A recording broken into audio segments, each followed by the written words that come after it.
प्राचीन समय की बात है। एक छोटे से गांव में एक बालिका रहती थी जिसका नाम सुषमा था। सुषमा एक सामान्य किसान परिवार से थी, लेकिन उसके दिल में असामान्य साहस और उत्साह भरा हुआ था। गांव के पास ही एक घना जंगल था।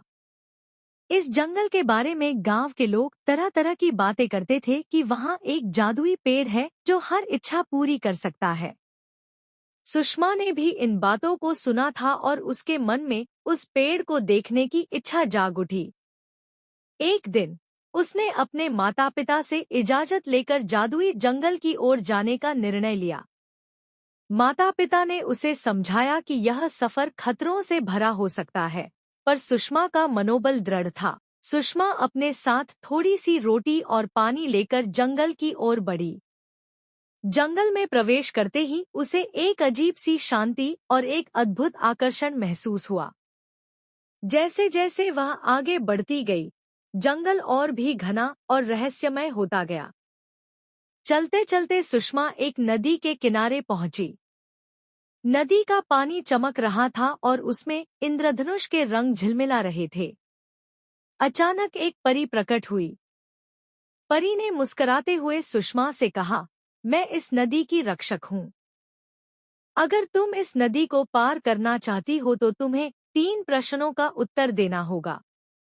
सुषमा ने सिर हिलाते हुए सहमति जताई। परी ने पहला प्रश्न पूछा, वह क्या है जो जितना अधिक बढ़ता है उतना ही छोटा हो जाता है?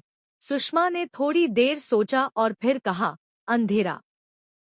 परी ने प्रसन्न होकर दूसरा प्रश्न पूछा, वह कौन सा जीव है जो सुबह 4 पैरों पर, दोपहर में 2 पैरों पर और शाम को 3 पैरों पर चलता है? सुषमा ने तुरंत उत्तर दिया, मनुष्य। परी ने हंसते हुए अंतिम प्रश्न पूछा, वह क्या है जो हर किसी का होता है, लेकिन फिर भी सभी इसे दूसरों के लिए अधिक चाहते हैं? सुषमा ने उत्तर दिया, सुख। तीनों उत्तर सही थे। परी ने सुषमा को नदी पार करने की अनुमति दे दी। सुषमा नदी पार कर आगे बढ़ी। थोड़ी दूर चलने के बाद उसने देखा कि एक विशाल राक्षस रास्ते में खड़ा है। राक्षस ने सुषमा को देखकर गरजते हुए कहा, अगर तुम इस रास्ते से आगे बढ़ना चाहती हो तो तुम्हें मुझसे शतरंज खेलकर जीतना होगा। सुषमा ने साहस बटोरा और शतरंज खेलने के लिए तैयार हो गई। खेल शुरू हुआ और सुषमा ने अपनी बुद्धिमानी से राक्षस को मात दे दी। राक्षस ने हार मानते हुए रास्ता छोड़ दिया और सुषमा को शुभकामनाएं दी। सुषमा आगे बढ़ती गई और अंत में उसे जादुई पेड़ दिखाई दिया। पेड़ के चारों ओर सुनहरे फूल खिले हुए थे और उसकी शाखाओं पर चमचमाते फल लगे हुए थे। सुषमा ने पेड़ के पास जाकर विनम्रता से कहा, हे जादुई पेड़, मुझे मेरे गांव के लिए सुख और समृद्धि चाहिए। पेड़ की शाखाएं हिलने लगी और एक मधुर आवाज में पेड़ ने कहा, तुम्हारी इच्छा पूरी होगी, सुषमा। लेकिन याद रखना, असली सुख दूसरों की मदद करने में है। सुषमा ने पेड़ को धन्यवाद दिया और अपने गांव की ओर लौट पड़ी। जब वह गांव पहुंची, तो उसने देखा कि उसके गांव में सभी लोग खुश और समृद्ध हो चुके थे। सुषमा ने गांव के लोगों को अपनी जादुई यात्रा के बारे में बताया और सबने मिलकर खुशी मनाई। सुषमा की साहसिक और जादुई यात्रा ने न केवल उसके गांव को खुशहाल बनाया, बल्कि उसे भी सिखाया कि सच्चा सुख दूसरों की भलाई में है। इसके बाद सुषमा ने अपने जीवन को लोगों की मदद में लगाने का निर्णय लिया। सुषमा ने गांव में एक विद्यालय खोला जहां बच्चों को न केवल पढ़ाई करवाई जाती, बल्कि नैतिक शिक्षा भी दी जाती। सुषमा का मानना था कि शिक्षा ही असली जादू है जो जीवन को बदल सकता है। विद्यालय में बच्चों को प्राचीन कथाएं, नैतिक कहानियां और जीवन के मूल्य सिखाए जाते थे। गांव में एक दिन एक घुमंतू आया, जिसका नाम राघव था। राघव ने सुषमा की कहानी सुनी और उसकी मदद का प्रस्ताव रखा। राघव एक कुशल शिल्पकार था और उसने गांव में एक कला केंद्र स्थापित किया। यहाँ गांव के लोग अपनी कला और शिल्प को निखारने लगे। धीरे धीरे गांव की कला की ख्याति दूर दूर तक फैल गई और लोग दूर दूर से इसे देखने और सीखने आने लगे। गांव के लोग अब अपने उत्पादों को बेचकर समृद्ध हो रहे थे। सुषमा ने अपने गांव के विकास के लिए एक और कदम उठाया। उसने गांव में एक चिकित्सा केंद्र भी स्थापित किया जहां लोगों का मुफ्त इलाज होता था। अब गांव के लोग स्वस्थ और खुशहाल थे। एक दिन सुषमा को फिर से जादुई पेड़ की याद आई। उसने सोचा कि वह पेड़ से जाकर धन्यवाद कहे और उसके जीवन को बदलने के लिए आभार व्यक्त करे। सुषमा ने फिर से जंगल की ओर प्रस्थान किया। इस बार वह न केवल अकेली थी, बल्कि उसके साथ गांव के कुछ बच्चे भी थे जो जादुई पेड़ को देखना चाहते थे। जंगल में प्रवेश करते ही सुषमा को फिर से वही शांति और अद्भुत आकर्षण महसूस हुआ। लेकिन इस बार उसने महसूस किया कि जंगल में कुछ बदल गया है।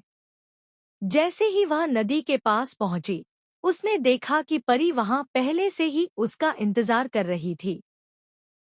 परी ने सुषमा को देखकर मुस्कुराते हुए कहा, सुषमा, तुम्हारा स्वागत है। तुमने अपनी इच्छा शक्ति और मेहनत से अपने गांव को स्वर्ग बना दिया है। तुम्हारी यह यात्रा तुम्हारे जीवन का नया अध्याय है।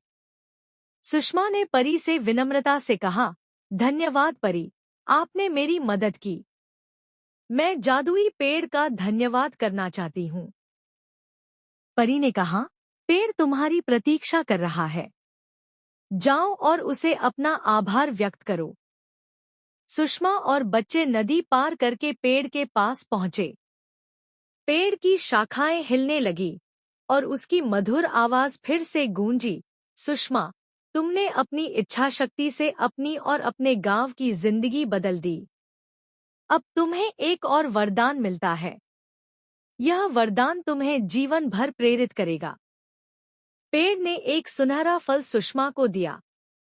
सुषमा ने फल को हाथ में लेकर धन्यवाद कहा। पेड़ की आवाज फिर गूंजी, यह फल तुम्हें और तुम्हारे गांव को हमेशा खुशहाल और समृद्ध बनाए रखेगा। सुषमा और बच्चों ने खुशी खुशी गांव की ओर वापसी की। गांव के लोग सुषमा की वापसी का इंतजार कर रहे थे। जब सुषमा ने उन्हें सुनहरा फल दिखाया और जादुई पेड़ का संदेश सुनाया, तो सभी लोगों की खुशी का ठिकाना न रहा। सुषमा ने उस फल को गांव के मंदिर में रखा और सभी लोगों ने मिलकर उसका आभार व्यक्त किया। इस घटना के बाद गांव में कोई भी दुखी या परेशान नहीं रहता था। सुषमा ने अपने जीवन को गांव की सेवा और लोगों की भलाई में लगा दिया। वह हमेशा अपने बच्चों को यही सिखाती कि असली जादू दूसरों की मदद और सेवा में है। सुषमा की जादुई यात्रा ने उसे और उसके गांव को बदल दिया। यह कहानी हमें सिखाती है कि कठिनाइयों और चुनौतियों का सामना करके हमें अपने जीवन को बेहतर बनाने का प्रयास करना चाहिए। असली सुख और समृद्धि दूसरों की भलाई में है और यही जीवन का सच्चा जादू है। इस कहानी से आपने क्या सीखा? नीचे कमेंट में हमें जरूर बताएं।